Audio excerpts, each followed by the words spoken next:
সিলেট বিভাগে প্রায় ৭৩টা খাসিয়া পুঞ্জি। পুঞ্জি বলতে আমরা গ্রাম বুঝি। এই ৭৩টা পুঞ্জিতে ২৫,০০০ যে খাসিয়া জনগোষ্ঠীর বসবাস।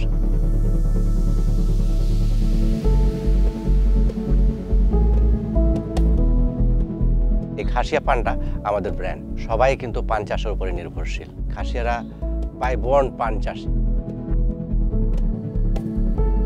সমতলে যে পান গাছটা দেখি ওইটাকে বাংলা পান বলা হয়, কিন্তু আমরা যে পানটা চাষ করি ওইটা হচ্ছে খাসিয়া পান। মহেশখালীতে কিন্তু পানটা মিষ্টি, কিন্তু আমাদের খাসিয়া পানটা খুবই ঝাল। যারা আগে থেকে খাইয়ে অভ্যাস নাই, কিন্তু এটা খাওয়ার পরে বুঝবে যে এটা আসলে খুবই ঝাল।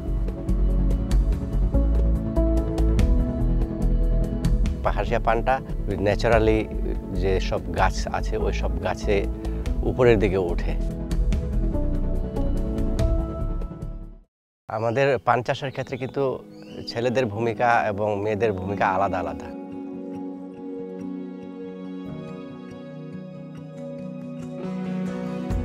পান রোপণ থেকে শুরু করে পানের পরিচর্যা এবং পান তুলে এটা ঘরে নিয়ে যাওয়া পর্যন্ত আমাদের পুরুষের কাজ।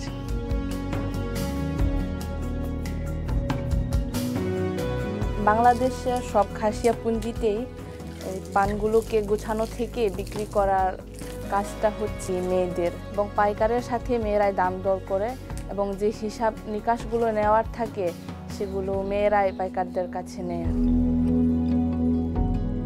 এক গুছিতে 12টা পান হয় এবং 12 গুছিতে 1 কান্তা পান হয়, এবং 20 কান্তায় 1 কুড়ি হয়। কুড়ি হিসেবে পানগুলোকে পাইকারদের কাছে বিক্রি করি।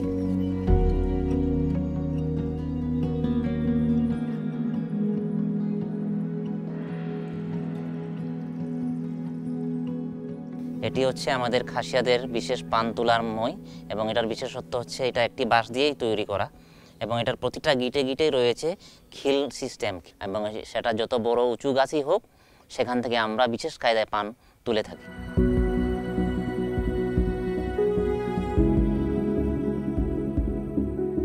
আমাদের পূর্বপুরুষ, আমাদের বাপ দাদার কাছ থেকে আমরা ছোটবেলা থেকে দেখে আসছি যে এরা পান চাষ করছে, এবং তারা যেখানে যে জায়গায় গেছে আমাদের এই পান চাষটা তারা নিয়ে গেছে। বাংলাদেশে যে ৭৩টা পুঞ্জি, প্রথম দিকে তো নিশ্চয়ই ৭৩টা পুঞ্জি ছিল না, কিন্তু আমাদের খাসিয়ারা যেদিকেই গেছে ওইখানে পান চাষ তারা করেছে। খাসিয়াদের একটা ট্র্যাডিশন হচ্ছে যখনই বাড়িতে কোনো আত্মীয় আসে তখন পান সুপারি দিয়ে কিন্তু আত্মীয়দের প্রত্যায়ন করি। এখনকার ছেলেমেয়েরা যদিও শিক্ষিত হয়েছে, কিন্তু তারা বাড়িতে আসলেও এই কাজের সঙ্গে জড়িত। সপ্তাহে 5 দিন জমিগুলো থেকে পান উত্তোলন হয়ে থাকে, এবং বিশেষ করে শনিবারে আমরা পান উত্তোলনের কাজ করি না। এই দিন আমরা শুধু পান জমির যে পরিচর্যার কাজগুলো করে থাকি, এবং প্রতিদিন সকাল 7টা থেকে বিকেল 4টা পর্যন্ত চলে পান উত্তোলনের কাজ।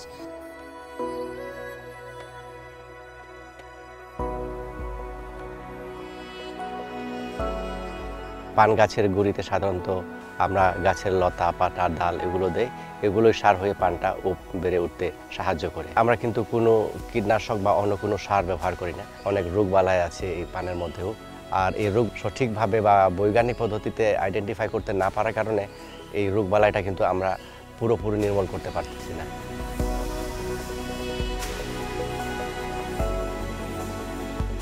জুন, জুলাই, আগস্ট ওই সময় সবচেয়ে বেশি পান উৎপাদন হয়, সবচেয়ে বেশি পান তুলে আনা যায়, কিন্তু ওই সময় কিন্তু পানের দাম খুবই কম। আবার পানের দাম সবচেয়ে বেশি হয় জানুয়ারি, ফেব্রুয়ারি, মার্চ মাসে। চারা রোপণের কিন্তু 3 বছর পরে আমরা পান গাছ থেকে ওই পানের প্রোডাকশন পাই।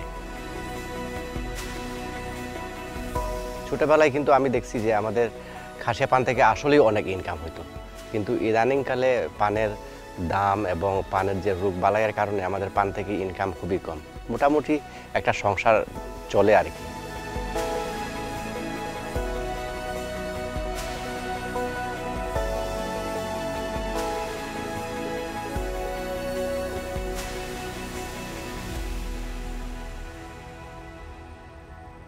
সব সময় সব খবর পেতে ভিজিট করুন prothomalo.com/video।